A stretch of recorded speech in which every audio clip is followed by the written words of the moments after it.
All right. Sarah says, how can schools implement a deep work approach to learning? All right. So let's think elementary, high school level. So like secondary, elementary school level. At that level of education, can we be doing things to prepare students for cognitive work and in particular deep work type efforts? I think so.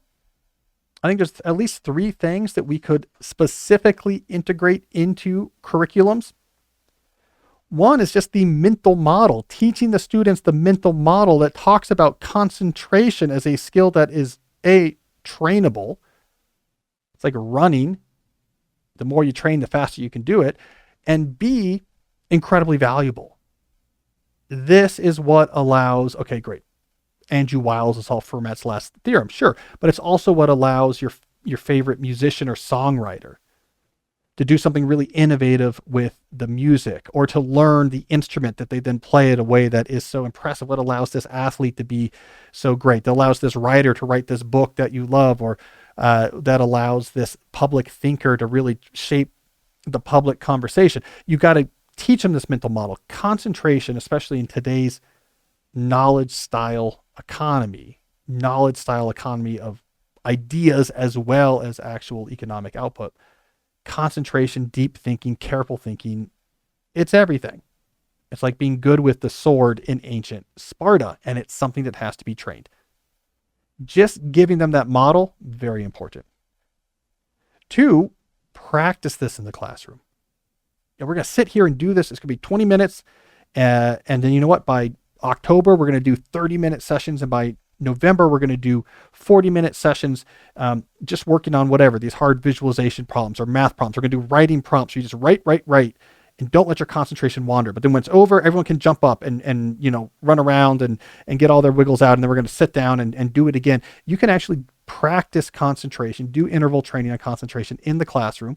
A, this will make them better at concentrating. B, it reinforces that aspect of the mental model I referenced, that concentration can be trained. Let your students see they get better at it. Let them see they get better at it. That's more critical than how good you make them, knowing that they can always get better at it. And then three, I would have detailed notes for parents about how homework should go and about this mental model and how homework is an aspect for them to practice sustained and focused concentration at home, and how they should set up homework. And it should be these set times. They know when it's going to be, and it should be disconnected, and there should be no phone there. And you should say, your students will 100%, I will put $1,000 on the table wagering that the first thing your student will say to you is, I need the computer, I need internet to do research, and there's Google Classroom has my notes in it. Call BS on that. Great, let's sit down at the computer together and get everything you need, and then you can go do the work with it. Don't let them use that. Or here's the other one you will see, and I'll bet a lot of money on this because I've been doing this for a while. I need my phone because I have to text my group mates if I have questions. So you get detailed notes from teachers to say, call BS. Homework should be a time for them to practice it. By the way, there is an extra mental health benefit to making work at home, especially for high school age students or junior high age students with pretty intense homework. If you actually work structured without distraction, the amount of time it takes you to get that work done well cuts by a factor of 2 or 3. That's not nothing.